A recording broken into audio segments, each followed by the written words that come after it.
On. Creamy Italian, not Italian, Italian chicken skillet. One.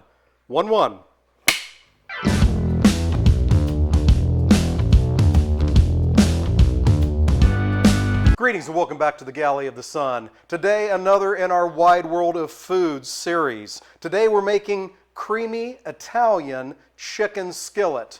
And we're going to serve that over pasta. So, if you've been watching this channel, you know that fits my definition of a comfort food. Any kind of meat in a creamy sauce served over rice or pasta brings me comfort.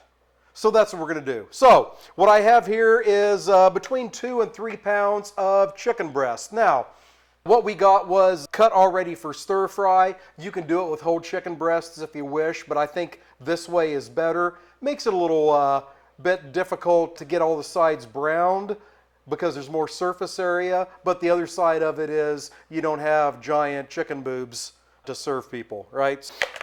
So we're going to take the chicken and we're going to get it seasoned. Now, as always, all of the ingredients, their amounts and the directions are down below in the description area.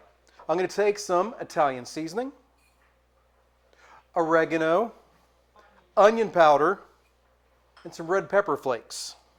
We're going to mix that up a little bit, and then we're going to dredge our chicken in there.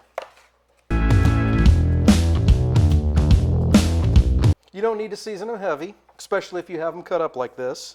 So you can see I'm getting them dredged, then I'm brushing off the excess. All right, behind me I've got a huge skillet that is oven safe. Why? Because this is going to go in the oven, so make your life easy. I'm going to get some olive oil into that skillet, get it warmed up, and then we're going to brown this chicken for about 10 minutes. Not cook it all the way, just get some color on it. Alrighty, pasta just got done. I'm going to get that drained, and shortly after that, the chicken will be done browning. Then we'll move on to the next step. Chicken's been browning for 10 minutes. Now I'm going to take it all out of the skillet, and then we're going to put some more oil in it. So in with your chicken juices and oil goes your 5 cups of chopped kale. Along with that, your remaining spices for the chicken. And this we're going to saute for about 2 to 4 minutes. In the last 30 seconds or so of your kale sauteing is when your garlic goes in. Not before then, you don't want to burn it. It's valuable stuff. All right, once your garlic gets aromatic, now you're going to add your wine and scrape off any brown bits that are on the bottom of the pan.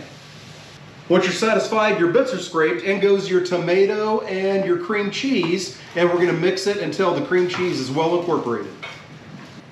Okay, once your cream cheese is fully incorporated, return your chicken to the skillet and get it all evenly nestled around. Once you have the chicken nestled back in, you're going to sprinkle over your Parmesan, and then it goes into a 375-degree oven until the chicken reaches its internal temperature of about 170 degrees. So 15-20 minutes.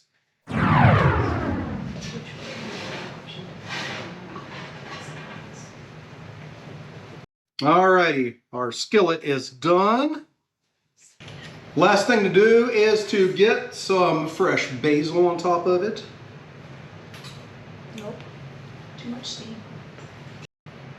All right, let's get some plated up and get the director in here to test it. All right, here we go. The judgment.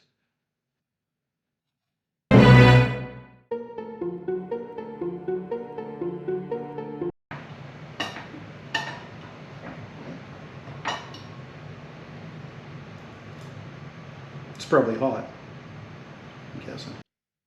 Very good. All right. Lots of flavor. Hot, but lots of flavor. I'm looking at it, and I think it maybe could have been more creamy. Maybe if I would have added some